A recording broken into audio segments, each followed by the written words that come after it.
입합니다. 공 장관님, 그 보도 보셨죠? 그 김건희와 이종호 통화네요. 2020년 9월 23일부터 10월 20일까지 무려 40차례 통화를 했다는 걸 보셨죠? 그런 뉴스만 봤습니다. 확인해 보셨습니까?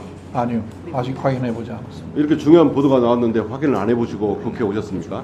법무부 장관이 저 수사 내용 내지는 그 기록에 있는 내용을 일일이 다 확인하지 않습니다. 국회에 나오실 때는 보도를 좀 확인하고 경위를 파악하고 나오시는 거 아닙니까? 저 보도가 있다는 것만 알고 왔습니다. 보도 내용은 안 보셨고요?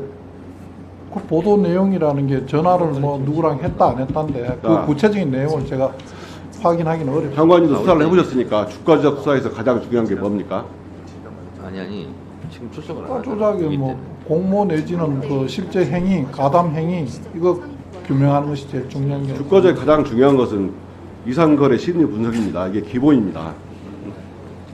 자, 도이치모터스 이상거래 심리 분석은 언제 이루어졌는지 아십니까? 저는 알지 못합니다. 그러면 저 통화 내용을 보시면 황희석 고발인 조사 전입니까 후입니까? 제가 거기에 언급하기는 제가 알지를 못합니다. 장관님 보도를 보셨잖아요. 의원님께서는 그 당시에 수사 책임자로 있어서 저 내용을 아신지 모르겠지만은 저는 지금 와서 저 재판이 진행되고 있거나 수사하고 있는 내용에 대해서 구체적으로 보고를 가장 받지 중요한 않고 게 있습니다. 이상거래 심리 분석인데 이거 지금 확인하는 거 아니에요? 이렇게 모른다고 말씀하시니까 국민들께서 장관님도 김건희 주가 조작 사건을 덮는데 일조한다고 비판을 받는 겁니다. 다시 한번 묻겠습니다.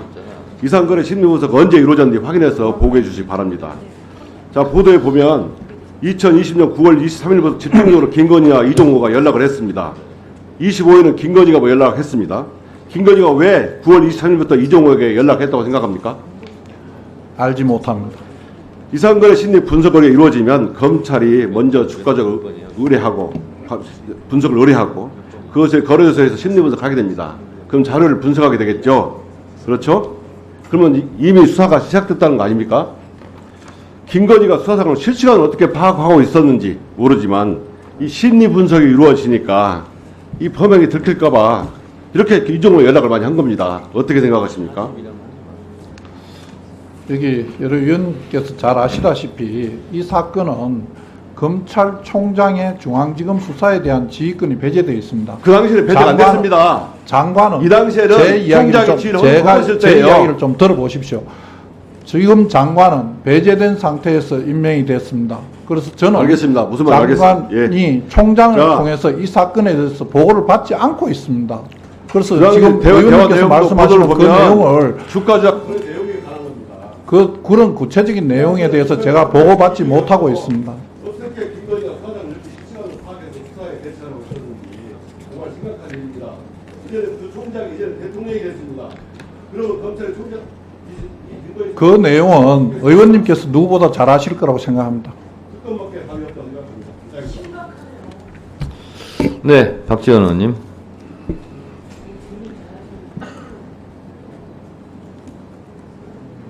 장관께서는 수사가 배제돼 있고 보고를 받지 않고 보도만 보았다. 이런 말씀을 국회에 나와서 자주 하시는데 수사심의위원회 수심위는 디올백을 받은 사람은 기소하지 말고 준 사람은 기소해라. 과연 검찰이 기소 여부를 결정하겠지만 결국 수심위는 국민들에게 수심만 주고 있습니다. 자, 이종호 10년간 김건희 여사와 연락한 바가 없다.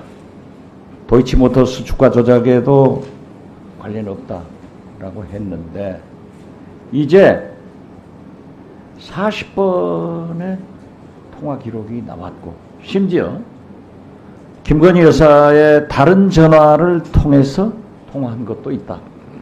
이런 것이 밝혀지고 있습니다. 명태균, 이종호하고 똑같습니다. 제2의 이종호예요. 그렇기 때문에 자기가 호가호위했다 하는데 이것을 믿을 국민은 아무도 없습니다. 저는 대한민국의 만악의 근원은 김건희 여사로부터 나온다고 봅니다.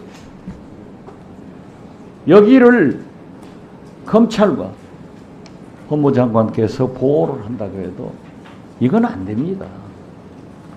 권력이라는 것은 무섭습니다. 지금 보세요. 검찰도 이종호 씨와 40여 번 통화하고 다른 전화로 통화했다는 것도 일찍 알고 있었지만은 수사도 않고 기소도 하지 않은 거예요. 이것도 직무유기입니다. 앞으로 쏟아질 증거인멸에 대해서 어떻게 하시려는지 이렇게 가면요, 저는 봅니다. 김건희 여사가 큰 코다칩니다. 그렇기 때문에 김건희 여사 대국민 공약대로 진짜 백담사라도 가셔서 조용히 사시는 것이 좋다. 그렇게 말씀드리면서 제 견해에 대해서 장관 답변 한번 해보세요. 의원님께서 말씀하시는 검찰이나 수사기관이 특정인을 보호하기 위한 수단으로 사용되어서는 안 된다는 점에 대해서는 공감합니다. 그리고 저희들 검찰이 특정인을 보호하기 위해서 지금 그러고 있다고 생각하지는 않습니다. 제로서는 수사팀이 적법 절차에 따라서 증거와 법리에 따라 수사를 하고 결론을 낼 것이라고 저는 믿고 지켜보고 있습니다. 그걸 믿는 국민이 어디 있어요? 이종호 씨하고 10년간 연락이 없었다 라고 했는데 40분 이상 통화 기록이 지금 의원님, 구체적인 부분에는 한 가지만 갖고 말씀하시기보다는 여러 가지 다를 살펴봐야 된다고 생각합니다. 지금까지 수사한 내용이 그렇진 않습니다. 여러 가지 다 증거와 법리를 따라서 하는 거지, 어떻게 검사라는 사람이 한 가지 사실만 갖고 한쪽에는 이렇게 하고 한쪽에는 이렇게 하고 그러지 않습니다. 그게 가능하다고 저는 생각하지도 않고 한 번도 그렇게 생각하고 검사 생활을 해본 적이 없습니다. 자, 장관님. 저도 그냥 넘어가려고 했는데 기왕 말이 나왔으니까 저도 짧게 질문 좀 하겠어요. 3분 넣으세요, 저도. 장관님. 예. 돈을 준 사람도 받은 사람도 같이 처벌해야 되는 거죠? 뇌물이나 정치자금법 같은 경우. 그렇죠? 네. 그런 것처럼 준 사람 받은 사람 결론이 그렇게 나지 않는 경우도 있어요. 준 사람 대체적으로 그거죠. 준 사람 받은 사람 다 처벌하는 게 맞는 거죠. 자, 그런데 김건희 여사 수사심의위원회는 최재형 목사 쪽은 다 배제하고 하니까 기소하지 말라 이렇게 이제 수사심의위원회 결과가 나왔어요. 근데 최재형 목사 측에서는 나를 기소하라 이렇게 해서 수사심의위원회가 열렸는데 기소 의견으로 나왔어요. 자, 그러면 명품백을 난 청탁용으로 줬다 하는 최재형 목사를 기소하면서 그것을 받은 김건희 여사는 기소하지 않는다 라는 것이 있을 수 있겠습니까? 어떻게 생각하세요? 두 분의 수사심의회 구성원이 다 다르고 지금 수사심의회 결론에 대해서 물론 그 이유를 수사심의위원회에서 하는 것이 법적 구속력은 없죠. 예, 없습니다. 참고사항이라는 것도 알고 있지만 참고사항이라고 되어 있습니다. 어쨌든 검찰에서는 수사심의위원회를 명분 삼아서 수사심의위원회에서 불기소, 김건희 불기소 의견이 나올 것으로 예상하고 한 거 아닙니까? 소위 말해서 짜고 치는 고습 아니었어요. 근데 짜고 치는 고습이었는데 짜고 치는 고습에서 지금 차질이 생긴 거예요. 최재형 목사 쪽에서 신청한 수사심의위원회에서는 기소해라 이렇게 결과 나왔거든요. 그 검찰도 어쩌면 혹을 떼려다 혹을 붙인 꼴이 돼버렸어요 지금. 그래서 애초에 수사심의위원회도 기소하지 말라고 하니까 우리는 기소하지 않겠다라고 했던 계획표를 세워놨다면 이제 수정이 불가피한 거죠. 기소해라 이렇게 나왔으니까 기소해야 되는 게 맞죠. 최재형 목사의 생각도 자기 기소해서 처벌 받겠다는 거 아니에요. 그러면 김건희 여사 쪽도 나도 기소해라 이렇게 나오는 게 맞지 않아요?